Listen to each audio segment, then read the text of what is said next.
Happy welcome to our IT సింహం for you services అండి. So ఇక్కడ నేను ఎక్స్పెషల్లీ చెప్పదలుచుకున్న విషయం ఏంటంటే, మనము ఇచ్చే సర్వీసెస్ మెయిన్గా సైబర్ సెక్యూరిటీ అవేర్నెస్ క్రియేట్ చేయటం, నెక్స్ట్ సైబర్ యాక్టివిటీస్ ఎలా ఉంటాయి అనేది చాలా ఇంపార్టెంట్ పాయింట్ మీద మేము సర్వీసెస్ ప్రొవైడ్ చేయాలని అనుకుంటున్నాండి. మీకు అందరికీ తెలుసు, recently I was certified cyber security professional US council America నుంచి ఆన్లైన్లో 84%తో కంప్లీట్ చేయడం జరిగింది ఈ కరోనా టైంలో.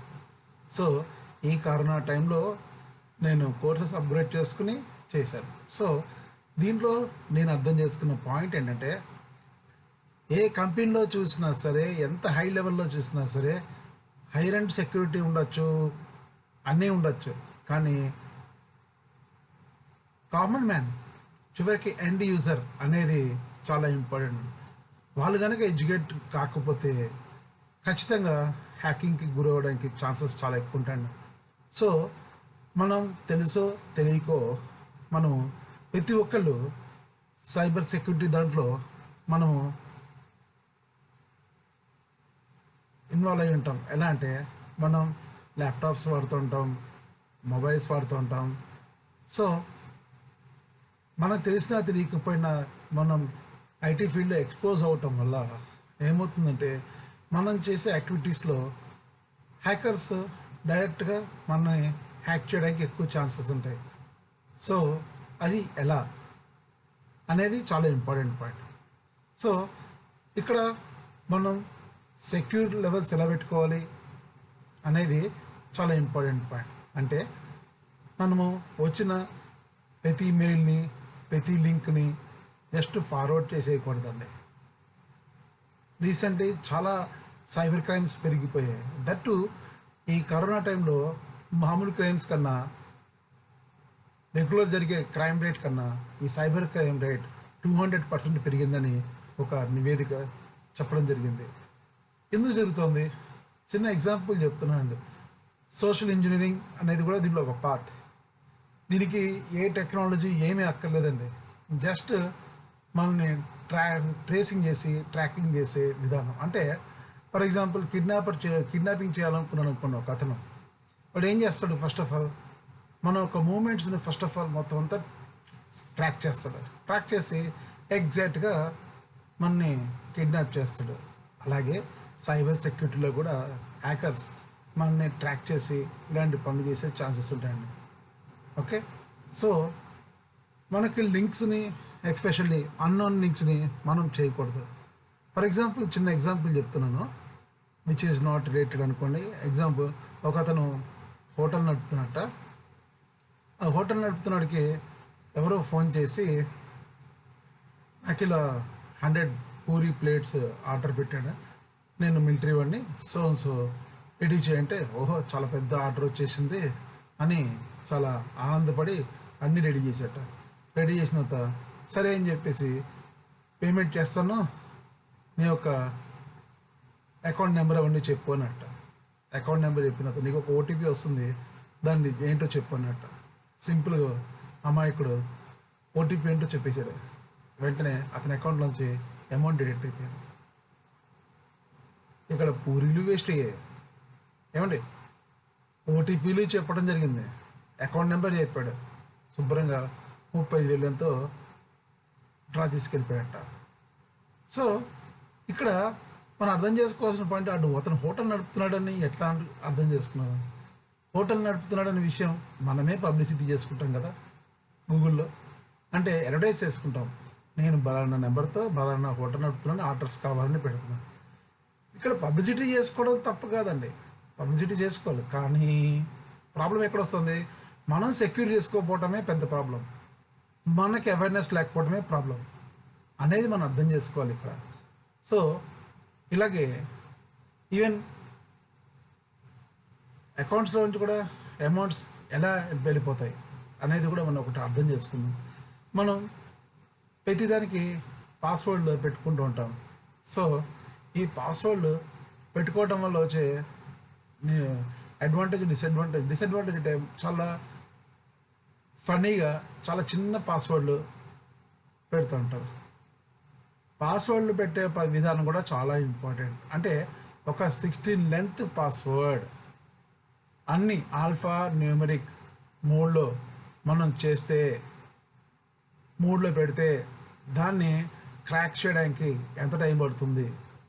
మీరు అదే అన్ని 16 నెంబర్స్ కేవలం నెంబర్స్ పెట్టారనుకోండి, ఇమీడియట్గా బ్రేక్ అయిపోతుంది. సో నెంబర్లు సేఫ్టీగా కాదండి. సో ఆల్ఫా న్యూమరిక్ అంటే ఫర్ ఎగ్జాంపుల్ మన పాస్వర్డ్ స్మాల్ లెంత్ పాస్వర్డ్స్ అంటే స్మాల్ లెటర్స్తో పెట్టామనుకోండి, 56 లెటర్స్ కదా కాంబినేషన్స్. అలాగే క్యాపిటల్ లెటర్స్ వాడాం అంటే 56 లెటర్స్ కదా. అలాగే నెంబర్స్ వాడాం అదో 10. ఇది కాకుండా స్పెషల్ క్యారెక్టర్స్ వాడాం. ఇట్లా పర్ముటేషన్ కాంబినేషన్ మనం పాస్వర్డ్ డిజైన్ చేసుకుని ఈవెన్ అన్నిటిలోనూ వాడాలి. ఓకే, అలా వాడటం వల్ల ఆ పాస్వర్డ్ని బ్రేక్ చేయడానికి కనీసం 200 years పడుతుంది. 2 TB ఫైల్ సైజ్ ఉంటుంది. ఎక్స్టెన్షన్ ఫైల్ కాంబినేషన్ ఫైల్ హ్యాకర్స్కి ఎంతో పెద్ద ర్యామ్ ఉండాలి, ఎంతో హై ఎండ్ సర్వర్స్ ఉండాలి. ఎంత పెట్టి అంత చేస్తాడా? సో మనం ఇప్పుడు రకరకాల సోషల్ యాక్టివిటీస్లోను వీటిల్లోనూ ప్రతి ఒక్కరికి కనీసం 30 అకౌంట్లు ఉంటాయి. అన్ని పాస్వర్డ్లు గుర్తుపెట్టుకోగలరా? నెంబర్ 1. నెంబర్ 2, ఈ పాస్వర్డ్లన్నీ ఏదో చిన్న చిన్న పాస్వర్డ్స్ పెట్టుకోవడం ప్రాబ్లం. 3వ పాయింట్, చాలా ఇంపార్టెంట్ పాయింట్ అంటే మనము వచ్చిన లింక్స్ క్లిక్ చేయటం. ఈ లింక్స్ ఎక్కడి నుంచి వస్తాయి అనేది మనకి అవేర్నెస్ కావాలి. సో మనకి డార్క్ వెబ్ అనేది కూడా ఉంటుంది. అక్కడి నుంచి ఇలాంటివి ఆపరేట్ చేస్తుంటారు. అక్కడ టోర్ బ్రౌజర్ అని ఉంటుందండి. అవన్నీ మీరు ethical hacking, cyber security professional courses చేయటం వల్ల అనుకోకండి ఇది కేవలం ఐటీ ప్రొఫెషనల్ మాత్రమే అని అనుకుంటే కష్టం. మనము కంపల్సరీ ప్రతి ఒక్కరికి ఎవరైతే ఐటీ రీసోర్సెస్ వాడుతున్నామో ఖచ్చితంగా ఆ అవేర్నెస్ ఉండాలని నా అభిప్రాయం అండి. ఓకే, సో ఇట్లా వాళ్ళు అక్కడ ఎన్నో రకాల అటాక్స్ చేస్తుంటారు. అక్కడి నుంచి సేమ్ ఇప్పుడు ఫేస్బుక్ అనుకోండి, ఫేస్బుక్ని క్లోన్ యాజ్ డీజ్గా వెబ్సైట్ అతని ఒక సిస్టంలో ఇన్స్టాల్ చేసుకుంటాడు. అది టోర్ బ్రౌజర్. అది ఎవరికి ఏ పోలీసులు ప్రపంచంలో పట్టలేరు. అదేం టెక్నాలజీ వాడతారో తర్వాత సెషన్స్లో మీకు నేర్పిస్తాం.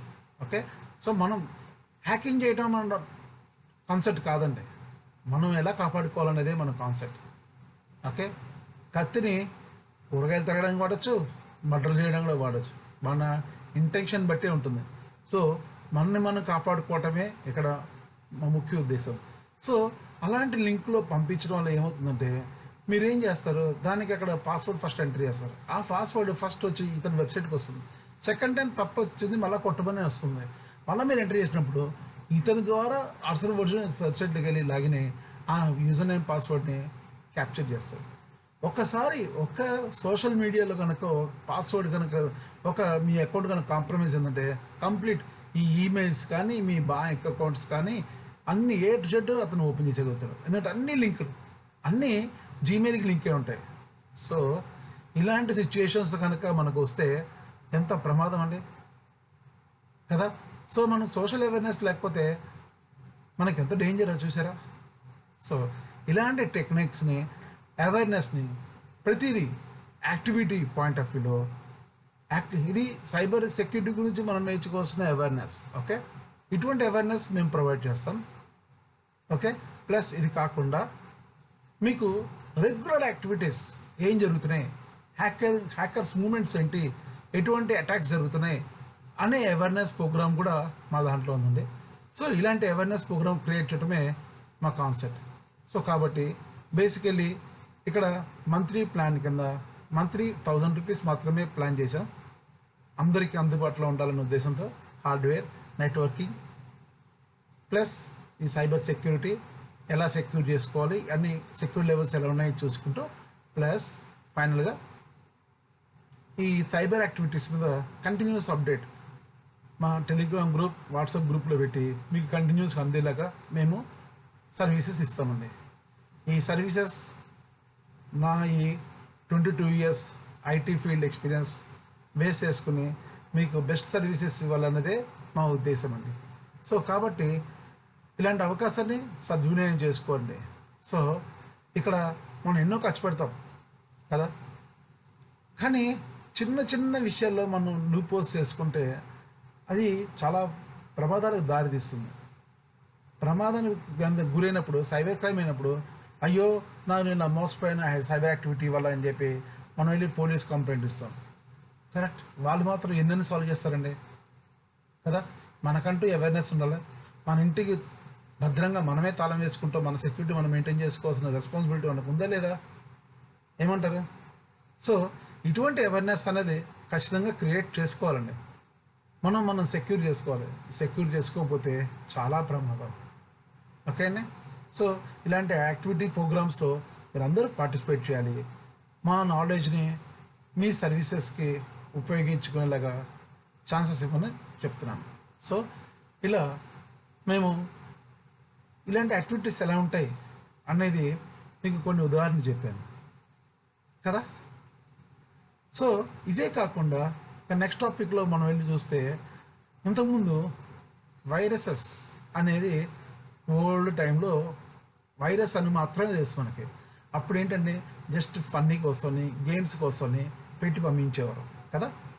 సో ఇలాంటి పంపించినప్పుడు వాళ్ళు అప్పట్లో ఏం చేసేవారు, యాక్టివిటీస్ ప్రకారం చూసుకుంటే వాళ్ళు జస్ట్ సిస్టమ్ని అక్కడ వరకు వైరస్ స్ప్రెడ్ అయ్యేది. వైరస్ అనేది మాత్రం వైరస్ అనేది మన తెలిసిన టెర్మినాలజీ, కానీ రాను రాను రూపాంతరం చెంది ఎన్నో రకాల యాక్టివిటీస్ అనేది వచ్చాయి. దాంట్లో అన్నీ కలిపి మాల్వేర్స్ అని వచ్చారు అంటారండి. ప్రతిదాన్ని వైరస్ అనకూడదండి. సో అప్పుడు కేవలం గేమ్ కోసం పెట్టినట్టు ఇక్కడ ఇప్పుడు సోషల్ మీడియా కూడా ఈ రోజు కూడా చూస్తున్నానండి. ఏదో ఫన్నీ కోసం క్రియేట్ చేస్తున్న యానిమేటెడ్ వీడియోలాగా యానిమేటెడ్లా పెట్టి ఫార్వర్డ్ చేస్తున్నారు. చూడడానికి ఫన్నీగా అనిపిస్తుంది, కానీ వాడు ఊరికేందుకు పంపిస్తారండి మీరు ఒకసారి ఆలోచించండి. వెనకాల ఏదో ఒక మాల్వేర్ అటాచ్ చేసి పంపిస్తే మన పరిస్థితి ఏంటండి, మనం కాంప్రమైజ్ అయిపోమా? సో అటువంటివి లింకులు మనం క్లిక్ చేయకూడదు. ఓకే. సో మనకి మాల్వేర్స్ ఎన్నో రకాలు ఉన్నాయండి. రూట్ కిట్, ఓకే, స్పైవేర్స్, ఇట్లా ట్రోజన్స్, ర్యాట్స్, ఇలా చాలా ఉన్నాయండి. ఎస్పెషల్లీ ర్యాట్స్ గురించి మీకు చెప్పాలంటే, ఫైర్ వాల్స్ పెట్టుకున్నా సరే ఫైర్ వాల్స్ కంట్రోల్ చేయలేవు. డైరెక్ట్ మన సిస్టంలోకి వచ్చేస్తే కేవలం లింకులు క్లిక్ చేయడం వల్ల వచ్చే ప్రాబ్లం ఇవన్నీ. సో ఎప్పుడైతే మన సిస్టమ్ కాంప్రమైజ్ అయిపోయిందో మనము మన సిస్టమ్ రివర్స్ టీసీపీ అంటే వాళ్ళకి కాంటాక్ట్ అయ్యి అక్కడ మనం రిమోట్ లాగిన్ వెళ్ళిపోతుంది. అదో ప్రమాదం ఇది ర్యాట్స్ వల్ల. సో ఈ రకంగా చాలా ప్రాబ్లమ్స్ ఉంటాయండి. సో మ్యాన్ ఇన్ మిడిల్ లాగా మధ్యలో ఉండి మన డేటాని, ఇప్పుడు ఫర్ ఎగ్జాంపుల్ మనం ఫేస్బుక్ అనే కానీ ఏదైనా దాని నుంచి ఏదైనా సరే బ్రౌజ్ చేస్తుంటే త్రూ వీళ్ళు ప్రాక్సీ లాగా మధ్యలో ఉండి వీళ్ళ ద్వారా వెళ్ళేలాగా చేసే విధానాలు ఉంటాయి. సో ఇది కూడా డేంజరే కదా. సో ఇలాంటివన్నీ ఎలా కాపాడుకోవాలి, మనం ఎలా సెక్యూర్ ఉంచుకోవాలి? సో అన్నింటికంటే ముఖ్యమైనది మనం సెక్యూర్ ఉంచుకోవాలంటే విధానాలు ఏంటి చెప్పండి. నెంబర్ 1, మనము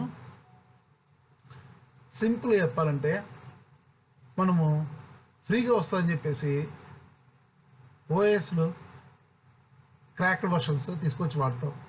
అదే ఫస్ట్ ప్రమాదకార్యం.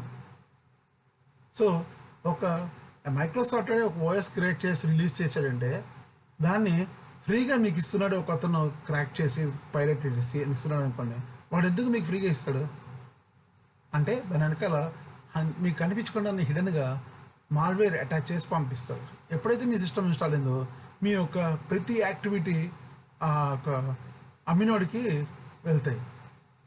First point. రెండోది, మీకు సెక్యూరిటీ అప్డేట్స్ అందవు. సెక్యూరిటీ అప్డేట్స్ ప్రతి ఓఎస్లోనూ, ప్రతి విషయంలోనూ, ప్రతి డివైస్లోనూ బగ్స్ ఉంటాయండి. ఈ బగ్స్ ఉండటం వల్ల ఏమవుతుందంటే మనకి ఆ వల్నరబిలిటీ అంటుందండి. ఆ బగ్స్ కనుక మనం ఫుల్ఫిల్ చేసుకోకపోతే అది హ్యాకబుల్. ఓకే. సో అట్లా ప్రతి ఓఎస్కి, ప్రతి డివైస్కి బగ్స్ ఉంటాయి. మనం దాన్ని చూసుకుని అవాయిడ్ చేయాలి. సో అంటే మనం ఒరిజినల్ ఓఎస్ వేసుకోవాలి. ఫస్ట్ పాయింట్, ఒరిజినల్ యాంటీవైరస్ వేసుకోవాలి. ఓకే, అన్ని ఒరిజినల్ వాడాలి కంపల్సరీ. రెగ్యులర్ అప్డేట్స్లో పెట్టుకోవాలి. ఇవన్నీ టిప్స్ అండి. సో ఇవన్నీ ఎలా చేయాలి ఏంటి, మీకు ఎప్పటికప్పుడు సపోర్ట్ ఇస్తూ మిమ్మల్ని ఎడ్యుకేట్ చేస్తూ మిమ్మల్ని ఒక మంచి స్మార్ట్ యూజర్గా తయారు చేయాలన్నదే మా ఒక లక్ష్యం ఉంది. సో ఇదంతా కలిపి మేము మీకు కంటిన్యూస్ సర్వీస్, ఇది సైబర్ సెక్యూరిటీ అనేది ఎలా ఉంటుందంటే ఇది ఆటోమేటెడ్ కాదండి. అంటే మా ఫీల్డ్ కూడా ఎలా ఉంటుందంటే జస్ట్ ల్యాన్ సెటప్ చేసి సర్వర్ సెటప్ చేసి వెళ్ళిపోయాం నడుస్తుంటుంది కంటిన్యూ అనుకోవడం అలా కాదండి. ఇది continuous monitoring, continuous observation, continuous update, ఎప్పటికప్పుడు మనం ప్యాచింగ్ వర్క్ చేసుకుంటూ ఉండాలి. ఇప్పుడు for example India, Pakistan, China దగ్గర మిలిటరీ ఫోర్స్ పెట్టేసాం, అంతా ఎక్విప్ చేసేసాం, ఇంకా అయిపోయిందని చెప్పేసి మన గవర్నమెంట్స్, మన ఆర్మీ వీళ్ళందరూ హాయిగా గురిపెట్టి నిద్రపోతారా? కాదు కదా. శత్రువు యొక్క మూమెంట్స్ని స్టడీ చేస్తూ, మన యొక్క లూపోల్స్ ఏంటో స్టడీ చేస్తూ, ఎక్కడెక్కడ ఏంటున్నాయని చెప్పి మొత్తం ఎప్పుడప్పుడు అబ్జర్వ్ చేస్తూ 365 days ఎప్పుడు అలర్ట్గా ఉంటారు. అవునా? అంతెందుకంటే మన ఇంటికి ఉన్న సెక్యూరిటీ పర్సన్ కూడా ఎప్పుడప్పుడు అలర్ట్గా ఉండాలి. అది సో ఆ రకంగా సైబర్ సెక్యూరిటీకి ఎప్పుడు డిమాండ్ ఉంటుంది. Okay, so of course now at the age of this I'm 50 to 51. So ఈ ఏజ్లో I want to utilise my knowledge. నేను నా ఎక్స్పీరియన్స్ అంతా రంగరించి నా నాలెడ్జ్ కలిపి ఇలా ఐటీ సర్వీసెస్ అందరికీ అందుబాటులో తేవాలన్న మంచి ఉద్దేశంతో మేము స్టార్ట్ చేసాం. సో ఈ రకంగా ఉండే డిఫరెంట్ యాక్టివిటీస్ని ఉపయోగించుకోవాల్సిందిగా మా ప్రార్థన. ఓకే, సో దీనికి మీరు కాంటాక్ట్ చేయాల్సిన నెంబర్స్ 9652087261. మళ్ళీ ఒకసారి నోట్ చేసుకోండి, 9652087261. Mail ID itsimum4u@gmail.com. Number 4 letter U. So దీని ద్వారా మీరు కాంటాక్ట్ చేసి మీ యొక్క సబ్స్క్రిప్షన్ గూగుల్ పే ద్వారా 9652 సేమ్ నెంబర్ 9652087261 అనే నెంబర్కి మీరు అమౌంట్ పే చేసి మీ యొక్క పేమెంట్ లింక్ని మాకు షేర్ చేస్తే మా గ్రూప్స్లో యాడ్ చేసి అప్పటి నుంచి మీకు సర్వీసెస్ మేము ఇవ్వడానికి సిద్ధంగా ఉన్నాం. అంటే అందరూ హైదరాబాద్లో యూజర్స్ అయి ఉండాలి రూల్ లేదండి. కాకపోతే హార్డ్వేర్ నెట్వర్కింగ్ వరకు మ్యాక్సిమం ఇది సపోర్ట్ గైడ్లైన్స్ ఇస్తాం, అక్కడ ఉన్న పర్సన్తో చేయించుకుంటారు. Okay fine. కానీ ప్రాబ్లం ఏంటన్నది జెన్యున్గా మీకు సపోర్ట్ చేయడానికి కుదురుతుంది. మెయిన్ ఎస్పెషల్లీ ఈ cyber security awareness and security levels maintain చేసుకోవటం అనేది చాలా ఇంపార్టెంట్. ఇది మాత్రం మేము కంటిన్యూస్గా మీకు సర్వీసెస్ ఇస్తాం. సో ఇలాంటి ఛాన్సెస్, ఇలాంటి క్రియేటివ్ థాట్తో సర్వీసెస్ ఇవ్వటం అనేది ఐ థింక్ ఇది ఆల్మోస్ట్ ఫస్ట్ టైం అనుకుంటాను. సో ఇలాంటి సర్వీసెస్ తీసుకోవాల్సిందిగా ప్రార్థన. సో ఇప్పుడు చెప్పండి, మీరు ఎంతవరకు సెక్యూరో మీరు ఒకసారి ఊహించుకోండి. అన్ని యాప్లు, ఇంకోటి చెప్తున్నాను మీకు, ఇంకోటి చాలా important point, Google play store for example Samsung వాడుతున్న వాళ్ళు గూగుల్ ప్లే స్టోర్ నుంచి యాప్స్ డౌన్లోడ్ చేసుకుంటాం కదా. సో వాళ్ళు ఏది పడితే అది వాళ్ళు ఉంచరండి. వాళ్ళ యొక్క నామ్స్ ఉన్నాయి, ఆ నామ్స్ని సాటిస్ఫై అయితేనే వాళ్ళు ఎటువంటి వర్నబిలిటీస్ లేవు అని కన్ఫర్మ్ చేసుకున్నప్పుడు మాత్రమే వాళ్ళు దాంట్లో ఉంచుతారు. కొంతమంది థర్డ్ పార్టీ ఏపీకే ఫైల్స్ అంటే .apk వెబ్సైట్ నుంచి డౌన్లోడ్ చేసుకోమని పెడుతుంటారండి.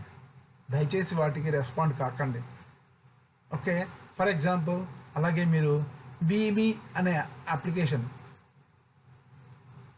మీరు చెక్ చేసి చూడండి, దాని యొక్క వర్నబిలిటీ ఏంటో చెక్ చేయండి. వర్నబిలిటీస్ అని మీకు మొత్తం వర్నబిలిటీస్ లిస్ట్ వస్తుందండి. సో వర్నబిలిటీ ఏంటంటే వాళ్ళు పొటెన్షియల్లీ మనం ఆహ్వానిస్తున్నాం, మనం వాళ్ళని మా సిస్టంలోకి రండి, మీరు వచ్చి హ్యాకింగ్ చేసుకోండి, హార్టీ వెల్కమ్ అని చెప్పి ఇన్వైట్ చేసినట్టు. ఓకే, సో ఇప్పటి నుంచి ఈ ప్రోగ్రామ్ చూసిన యూజర్స్ వాళ్ళు లింకులు క్లిక్ చేయరు, పాస్వర్డ్ స్ట్రెంత్ పెంచుకుంటారు, వర్నబిలిటీ లేకుండా ఆపరేటింగ్ సిస్టమ్స్ ఇవన్నీ మెయింటైన్ చేస్తాము. అనే విషయం మీద మీరు అర్థం చేసుకుంటారని నేను అర్థం చేసుకుంటున్నాను. ఓకేనండి, చాలా థ్యాంక్స్ అండి. సో ఇక్కడితో ఈ సెషన్ నేను ముగిస్తున్నాను. అవేర్నెస్ ప్రోగ్రామ్ ఇలాంటివన్నీ మనం ఫర్దర్ ఆలోచిద్దాం. ఏమైనా డౌట్స్ ఉంటే అడగచ్చండి. ఎనీబడి? హలో, చెప్పండి. మీ పేరండి? హలో, వినిపిస్తుందండి? నమస్తే, మీ పేరండి? హలో, మీ పేరు సార్?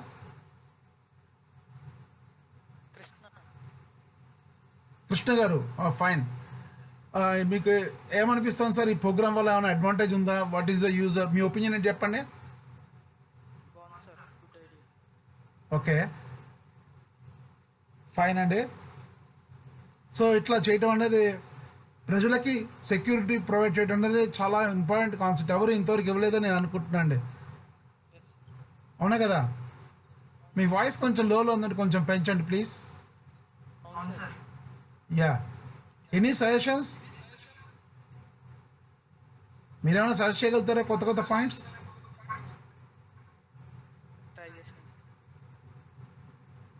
ఏమండి?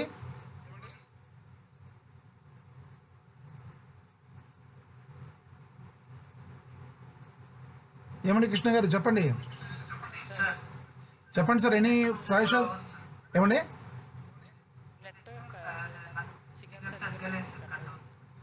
Okay okay okay, no problem.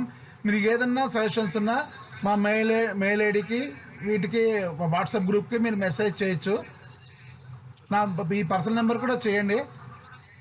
మనం బెస్ట్ సర్వీసెస్ పీపుల్కి ఇవ్వడానికి ట్రై చేద్దామండి. ఓకేనా? ఓకే, థ్యాంక్ యూ అండి. ఇక్కడితో సెషన్ ముగించిన. థ్యాంక్ యూ అండి, బాయ్ అండి.